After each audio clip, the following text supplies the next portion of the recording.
Hi everyone, welcome back to another episode of the Golden Nuggets podcast. Hanafi here, and next to me, I have the test. Ami, we have Ami. Ami, and today we have I don't know if I want to call them a dynamic duo, but I already promised them I will let them introduce themselves. Okay. Now span the camera. Gentlemen, go. Alright, so I'm Fadhuli Yusoff. I'm working at TAQWA Organization. Okay. As a financial services director. I've been around for 12 years now. Wow. So since it started, so I've been there for quite some time. Yep. And I mean that's the only work that I have over the course of my career lah. That's my one and only job. Okay, we will talk about that later on. Yeah, a bit deeper later. Yes. Right. Alright, so my name is Alif Muizuddin. I'm a senior prestige wealth manager with TAQWA AIA, and I've been here since setiap lama I'm close to 2 years. Okay. Yep. And I'm under him directly. Okay, so how did the both of you meet? Ooh. How do you meet? Okay. I will not forget that moment. What moment? Oh, That interesting interview, ni. the first ever interview. Yeah. I mean, Interview. he's a friend of my consultant, one of my consultants. Okay. And I mean we always recruiting to find the perfect talent for the team lah, to enable the team to grow and to also allow individuals like himself to also grow. So he brought him in Okay. for an interview, and basically that's how we met lah for the first time in an interview. Yeah. And for Alif, why do you say you won't forget that moment? Yeah, because you must understand I was a civil servant for 10 years. Oh, okay. In SCDF, and that is my only career. Oh. So I didn't have to go through any interview from NS, my DRC like me, and I didn't get any interview. Okay. So the first time I stepped into AIA office and then kena interview with someone so formal, wearing business suit, it was so nerve-wracking, you know. Okay. Yeah, it was so nerve-wracking. Yeah, so I won't forget that. Yeah. But what is it about Fadhuli that you feel nervous about? Ooh. Nervous. Yeah, super nervous. Yeah.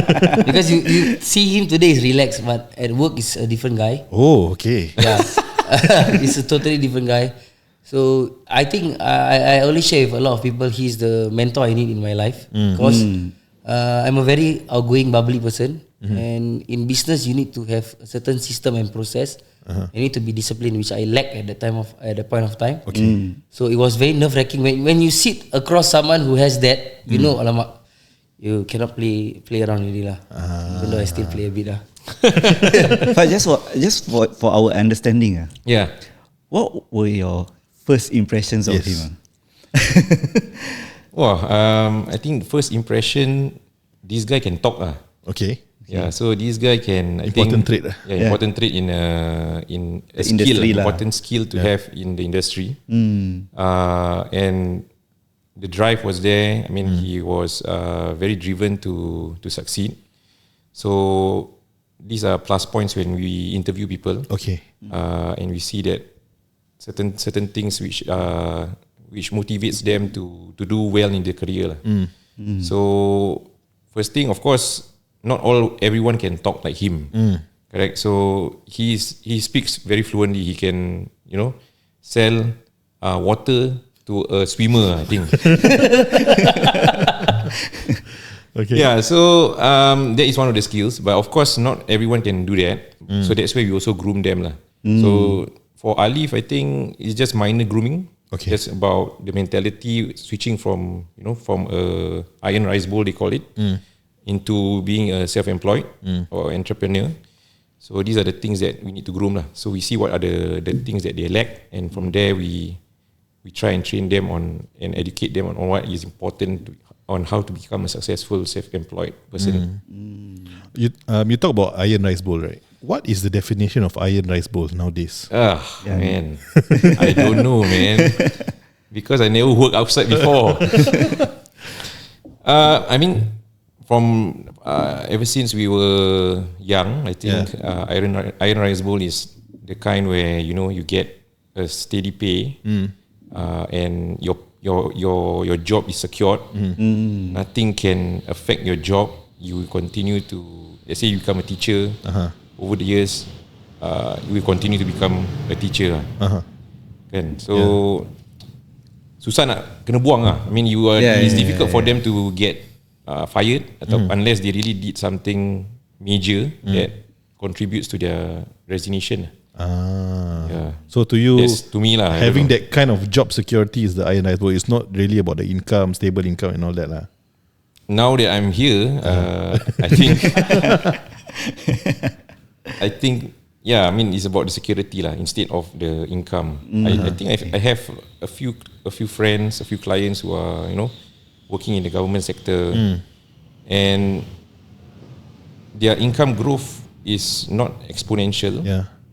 And every single year, if they do minimum, I think they only get increment maybe about $50, $100, 2%, 3%. So unless you get a major promotion and then you have a big difference in your income lah. So and then you have your CPF to put aside some more. So these are the things that iron rice bowl, security, but you can't expect to earn 5 digits in a short span of time. That's true. You mentioned just now that this is your job. You've never done anything else outside. Yeah, this is my first job. Okay. And possibly the last job. Possibly my last job. What made you pick this? Out of so many different jobs out there, you like, I want to do this. So in other words, you poly or uni? Poly. Same with that guy. That guy, the guy behind the camera. SP. SP. The famous guy. SP. Okay. So now we outnumbered after that. Alamak. You guys are from which poly? TP. Temasek Poly. Wah, first time we outnumbered lah.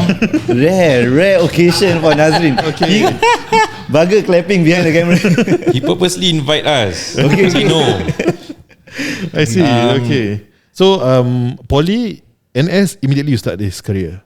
No. So I was studying marine. Oh. Yeah. So I was in maritime. Previously they were called maritime transportation business. Okay. Maritime. Yeah. DMTM lah. So basically how I ended up in maritime studies is because from young I wanted to follow my dad's footsteps. Okay. Because my dad was a chief engineer. Okay. So he was sailing around the world, and really, decent. To me, I was looking at him as, he's doing well, but sometimes there were times where he wasn't at home because he was sailing. So that was what I wanted to replicate lah. Okay. So after poly, of course, I went to NS, and then I pursued my degree in within SP as well. Okay. But it's a private maritime degree lah. So the idea about pursuing maritime industry was there. So at that time I was like around 24 years old. Okay. After I finished my degree, I was looking for a job lah. So what happened was I went for interviews in the maritime sector. Ni as a degree holder. So I went to interview. One of the jobs, not one. Some of the jobs offered me like the $2,000 per month in income. Oh. Okay. As a degree holder lah. Which year is this again? 2013. 13. Okay. 2013. Yeah, so as a degree holder, $2,000, and then they say you will be on 24 hours standby. Oh. Okay, and then your probation is 6 months, and after 6 months, your income will increase to 2,002. Okay. So I thought like maybe it was that kind of market. So I went back to my dad and I asked, should I take this job and pursue this career in marine like you? And he said, just take lah. Just take the job and then, gain experience, climb the ladder, the normal kind of thing, But I just cannot because $2,000 pay, you minus your CPF. Yeah. 1,800? It's 1,006. 1,006. 1,006. I was like 24. That time ada girlfriend lah. So nak kahwin macam nak kahwin. Antara mahal. You were thinking about the future, the house, having kids. Just for context, right? When you said that was the job offering, right? Yeah. Did the requirement include like having to sail? No. Okay. So my dad specifically didn't allow me to take the course which allowed me to sail. Oh. I don't know why. Maybe there's something happened on board, but yeah lah, I mean, it's also difficult to be sailing. It's not easy to be away from home for 6 months, a year. You know, and you're on But board. that's where the allowance is. There's the allowances. I mean, the pay is there lah. I mean, there are friends who sail as well. I mean, I have friends who sail, and some of them are captains right now. So income wise, definitely gila babi lah. Boleh cakap Boleh. gila babi lah. So I think 5 digits lah. I mean, if you're a captain, but you need to clock in the sailing hours. Yes, sailing not time the nautical miles. I mean, there are two courses. You can go into engineering, maritime engineering, or nautical studies. Okay. So nautical studies will, you plot where you want to go. I mean, where's the route lah towards the next port, and then engineering is more in the engine room lah. Okay. So my dad is in the engine room inside lah. But of course, sailing also is dangerous. You know, he told me stories like, you know, you see 20 meter, you know, waves. Yes. Oh, 20 These are meter. all, so dangerous lah. Maybe that's one of the reason that. I've seen the videos lah. I mean, I have friends who sail. Right? Yeah. Kau tengok ni. And then he show me like the waves and whatever. It's crazy. Dangerous.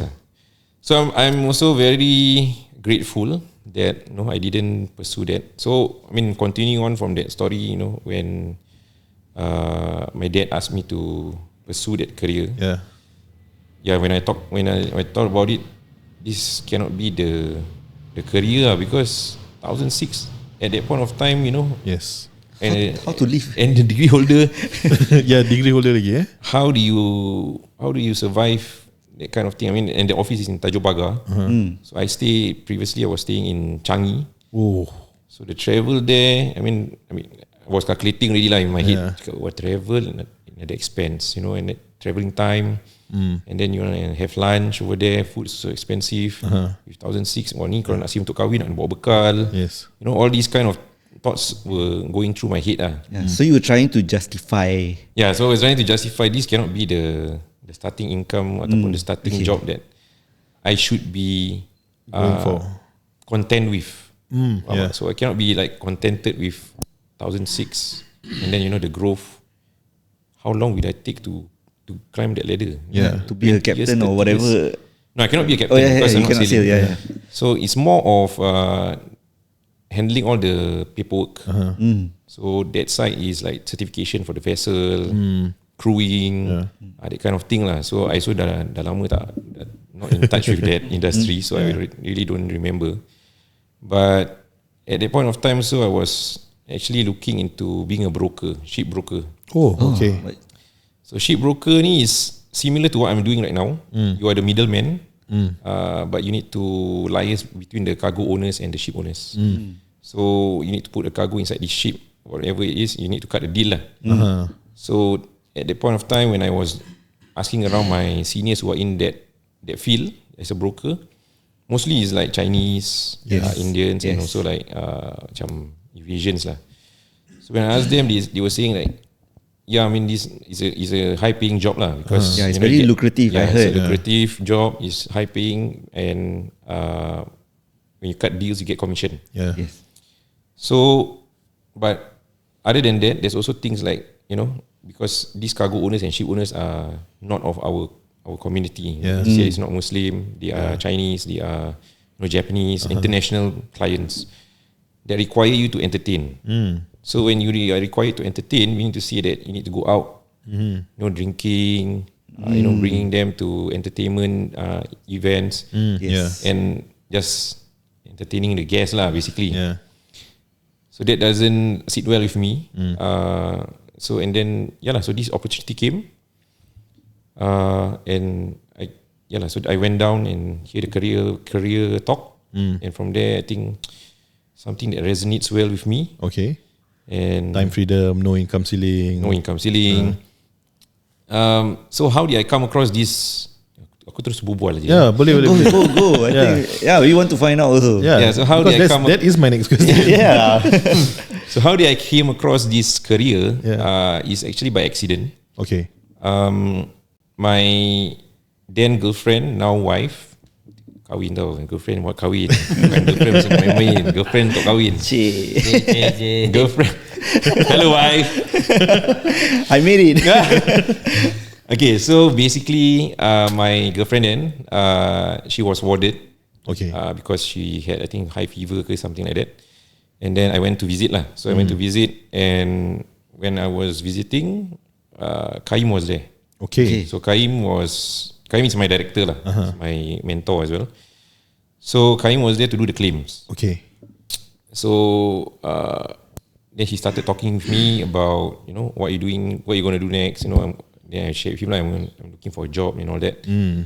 So he shared with me about the career just briefly, about what the career is all about, and all that. So why not you come to this career seminar that's going to happen next week, something like that. Yeah. And I say, okay, why not give it a shot lah? Just have a listen and see how it goes from there lah. So balik daripada visit my girlfriend. I also lepak, dia jumpa members lah lepak. Okay, then I say, aku next week ada this interview, and share with my friends. Then one of my friends come, I so interested lah. Oh, serious pun? Can I follow you for the talk or not? Okay. I say, okay lah, that is the members kan. Macam sekarang ada members kan. Yang berbual seorang nervous. So, ada members ikut, and then we went for the career talk. So from there, they shared about what the career, how the career will help you, how you helping the community as well. Who was the one who gave this talk? It was a EIA punya trainer lah. So it's just a recruitment talk. Everyone who's going to join is going to be there. Okay. To have a listen. And then I was telling myself this job, I think is a very fair paying job. Okay. Because when I was talking about the previous job, you need to be on 24 hours standby. You need to Yes. say that Yes. whenever the person call, you need to come down ataupun nak attend to the call lah. Even though you are sleeping at 2 a.m. in the morning, because you don't know what the ship is from another country, different time zone. The time zone, yeah. So for this job, I think it's fair. Why I say fair paying is because the effort that you put in will reflect to the income that you get. So to me, what I feel is that it's fair enough, because if I put in more work, if I go out and meet more people, I get paid more. I get paid the same amount of effort that I put in lah. And so that is the defining factor. Of course, at the same time, starting out the career is quite tough as well. Not as rosy as everybody thought. Like, and now you are a director and everybody think that we had it easy. They all just see the success, but the starting point is the most brutal part, because you are growing a business. So when you start this business, is heavy lah, because at 24 years old when I joined, my group of friends was like still schooling. Some of them just started working, and their income was not as same pay lah, 2000, 2002, 2004, and they're bringing back not too much. So there's not much that you can do lah, because to plan for you to do financial planning, you need to have the funds to do it. Yes. And then so for the first, I think 5 months, because I wanted to give this a shot, right? Because I went back and I asked my parents, I think I'm going to give this a try. So previously, when I had an uncle who did insurance previously, and he didn't do so well. So when I asked my mom, what do you think about this career? Your uncle didn't do so well, and I also don't know how to advise you. But if you want to give it a shot, just give it a shot lah. So that's my mom. Then when I go to my dad said, just try lah. Everybody needs insurance, right? So of course, when the thought process comes in, when bukankah semua orang dah ada insurance ke? Correct. So isn't it like everyone should be having insurance, right? Not that you feel like it's a basic thing. It's a basic thing that they should have insurance, right? How come if I were to join and they have insurance, what am I supposed to sell? Faham tak? So, but to our surprise, to my surprise, is that a lot of people out there are actually not insured, firstly, or not adequately insured, and they have not done proper planning for their retirement. Because, not to blame them, but it's because they are busy working. To put a thought about financial planning is not something that, something come across as important. They have bills to pay. Maybe they are on 24-hour standby, 12-hour shift. Yes. So by the time balik, dah penat. When you have kids, So these are the things that when I go on the ground to go out and find clients, these are the things that we experience. I mean, you mentioned you started in 2013, kan? Yeah, starting in 2013. So I first got my insurance in 2012 because that was the year that I started working also. Okay. I don't know if you observed this or not, but back then my parents are against me taking up insurance policies. Correct. Because I don't know why they have that mentality where they think it's a scam, they think you are paying for nothing, blah blah blah. And I think only in recent years they realize how important it is lah. Correct. And I believe a lot of people also were brought up in that way. How do you get that mindset where everybody should have insurance? Because me, I didn't even know about insurance until I met my financial advisor. Maybe it's the circle that you're in, bro. Sorry. Not trying to burst your bubble. I mean, to be honest, when I was 24, of course, kita tak ada fikir pasal ni semua lah. I mean, your circle of friends also never talk about insurance, apa retirement. Kita just want to enjoy our life. But in terms of our parents' time, Family, our family, a lot of I don't know, maybe because my parents are older parents, because I'm the youngest child, right? And that's why they feel that they have this old mentality where when you're paying for insurance, you are paying for nothing, blah blah blah, because they never claim what. If they have been healthy or they avoid their medical checkups and all, they technically won't need, right? Won't need, but of course it's good to have lah. Yeah. But do you face this kind of clients back then when you were starting out? Of course. Ada juga. A lot. I mean, okay, so like I said, when I started, it was quite brutal. Because like I said, kita tak ada network. As a young guy, the circle of friends that you have is all within your age group lah. Yeah. So for you to expose yourself to a bigger ataupun older people or the older age group, you need to go out and really expose yourself. So at that point of time when I wanted to start exposing myself, the only way that was, I tried a lot of methods lah. Yeah. So we went for door knocking, we went for road shows, we went for street prospecting. Meaning to say orang yang kat MRT tu kan, yang korang gini-gini kan, korang reject kan, itulah saya juga. So right now bila let's say macam orang ketuk rumah tu kan, okay, then I just listen because I was there once. So why not give an opportunity to listen lah. More compassionate lah. More compassionate towards people who don't know. Those people who don't know, those people who approach me to do survey, okay, I just do lah. Tak ada masalah apa. Unless I'm really rushing to somewhere else. So this become a thing for me because I really wanted to do well in the industry, because firstly, there's a lot of, when I joined my team previously, I was one of the youngest in the team. So a lot of the seniors was maybe older than me, and at the same time they are more senior lah, macam they have more experience, 3 years, 4 years inside the business. And our bread and butter was door knocking. So every single day, without fail, we will door knock if we don't have any appointment lah. What's your KPI? How many blocks do I have to KPI, cover? bro. Just knock until your legs tired lah. Tired lah. Wow. So what's the longest in terms of hours? For me, okay, so of course we will start off knocking with seniors. So usually some seniors kalau misalnya, they are already 3-4 years in the business. Sometimes dia pun penat nak door knock lagi. Then you are the junior, tengah semangat nak knock. Then they will knock one session lah. They will knock one session, and then after that, let's say weekend, you have the whole weekend. Right? Let's say macam for me as a new guy, maybe at that weekend I tak ada appointment. I mean it happens lah. Maybe we don't have appointment sometimes during the weekends. So we have mandatory knocking sessions during the weekend in the morning. Okay. So we need to clock in the morning lah. Kalau tak ada appointment, then we need to clock in. So I was there with the senior. So the senior knocked with me for 2 hours from 10 to 12.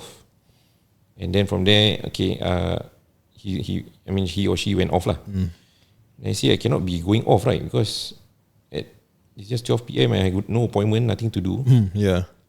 So might as well I go continue lah. So then we tried knocking ourselves lah. So we got to beranikan diri lah nak knock sendiri. So bila ketuk sendiri tu, pasal tak selalu senior berbual tu. So senior akan berbual dulu, berbual kita masuk, kita tengok je. So that was, let's say, my first time when I was knocking alone. Tangan menggeletar berbual dengan orang. Suara pun menggeletar, not confident. So it takes some getting used to. Yes. But the key here is that you just need to do it lah. Because nobody, let's say in the self-employed job, I mean they can guide you. Yeah. But if you really want to flourish ataupun you want to fly, you have to just do it. And do it on, maybe sometimes you need to do it on your own lah. You cannot just wait for people to come and Wah, clip that. Apa? Clip that. So that one real moment. The only way for you to master your courage, just do it lah, guys. Just go lah. Just, I mean, bukan nak cakap apa lah. I mean, it's just really about trying out what you are capable of. You never know what is your capability until you try lah. You test to the limits lah. Okay, Alif, you ever donong not? No. Tak tahu orang yang susah. That's the thing. The newer generation and the I won't say older lah. It's our age, right? I don't knock before. Okay, not in this career. Oh, not in this career. Just before that, when there was a gap, I did some sales, door knocking. Okay. I'm sure you guys heard before Rainbow, the vacuum. Oh yeah. So dorang kena reject iPad je. I kena reject with the heavy vacuum. Okay. So I think that is also a very good experience for me. Never mind. Now their marketing strong already. Very strong. And it's a very good thing to have actually.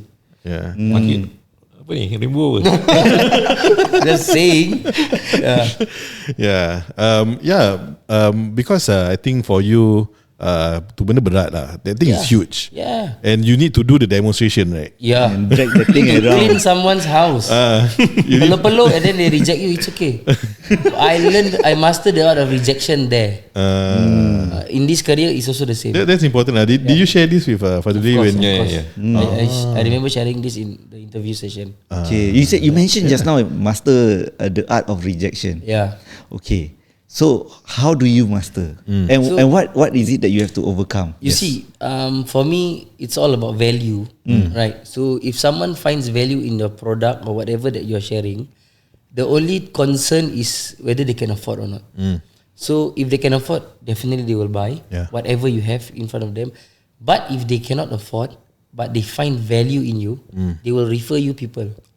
So in business, 1 equals to 10, 10 equals to 100. And we just follow that system and process. Eventually, you will make it. 1 equals to 10, 10 equals to 100. Yes. This is the power of multiplication. I think this is something that a lot of business owners can resonate with. It's the same concept as giver's gain. You know, you give first, then you will receive tenfold, right? Sempat dia selit BNI dia. It's true because my mentor before him was Arun, BNI guy also. Okay. Yep, he taught me how to become a farmer. Right. So he saw I was struggling financially, so he told me sales is the way to go, business is the way to go. I said I don't know business, I don't know nothing. He came the Rainbow to into my house. I got 3 children back then. He said, I say, bro, you don't need to show me. I know the product is good, but I cannot afford. So he tell me, can I show you how you can afford? So he teach me the business, and then it was good. But I lack, like again, I lack the discipline, and he was super busy. So I was successful in the first few months je. Gini lepas tu no consistency lah. So Ni macam ada makna.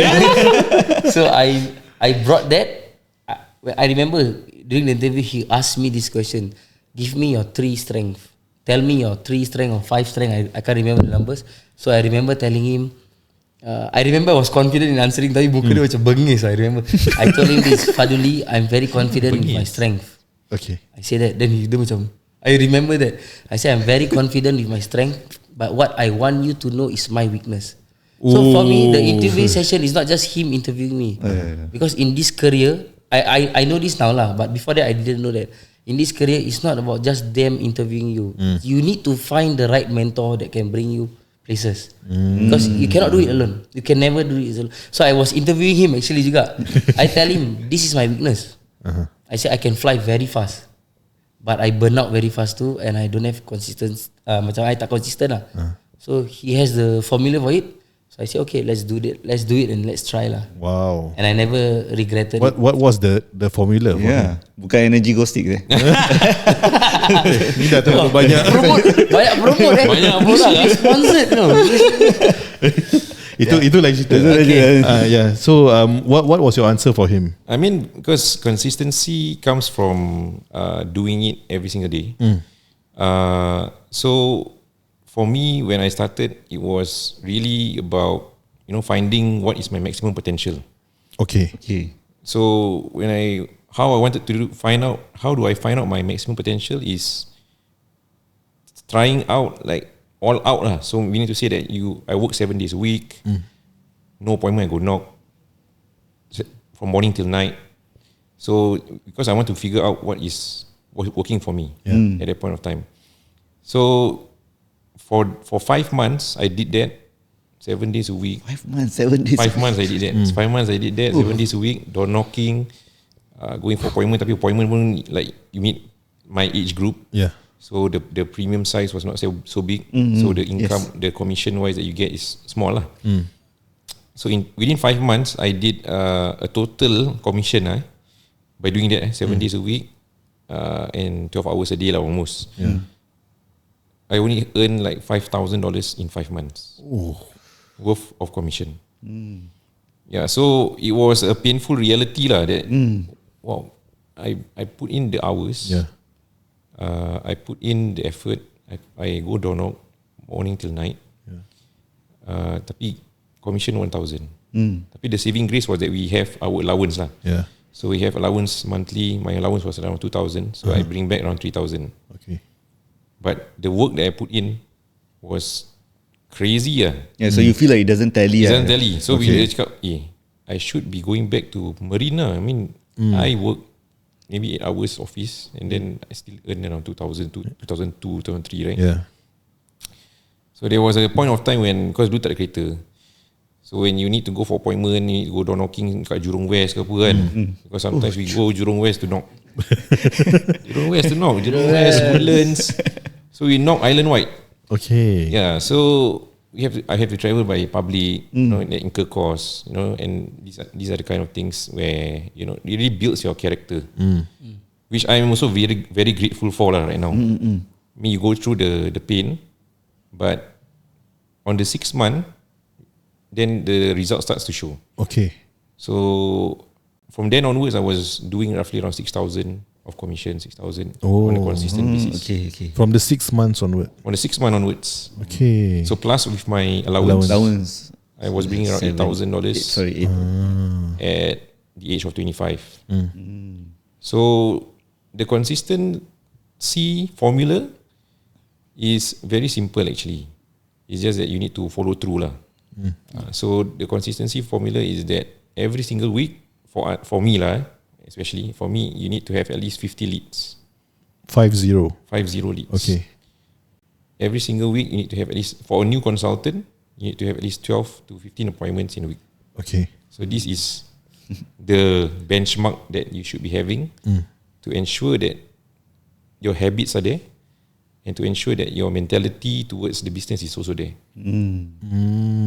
Then baru boleh, because macam nak cakap, because our business is not jual barang terus dapat. Yeah. It's not like terus you get 100% of the commission lah. Yes. So there's certain products which give you certain amount of commission. So, and also at the same time we have our renewal income as well. So which is like considered like your passive income. Okay. So if you were to really focus on like what I shared to him, the first 3 years is very crucial. Because if you want to build fast, then you need to put in the hours lah. But if you want to build slow, then of course it can take you 10 years until to stabilize your business. Yeah, so I don't know about other businesses. Maybe because you need to have customers in and out every single time. Yeah. But for us, we have customers because it's a people's business, and it's also a relationship business. So people buy on trust, people buy on relationship more than why they like the product. Yeah. Yes. Faham tak? So the product can be from any other company, tapi if they like you, they will buy from you.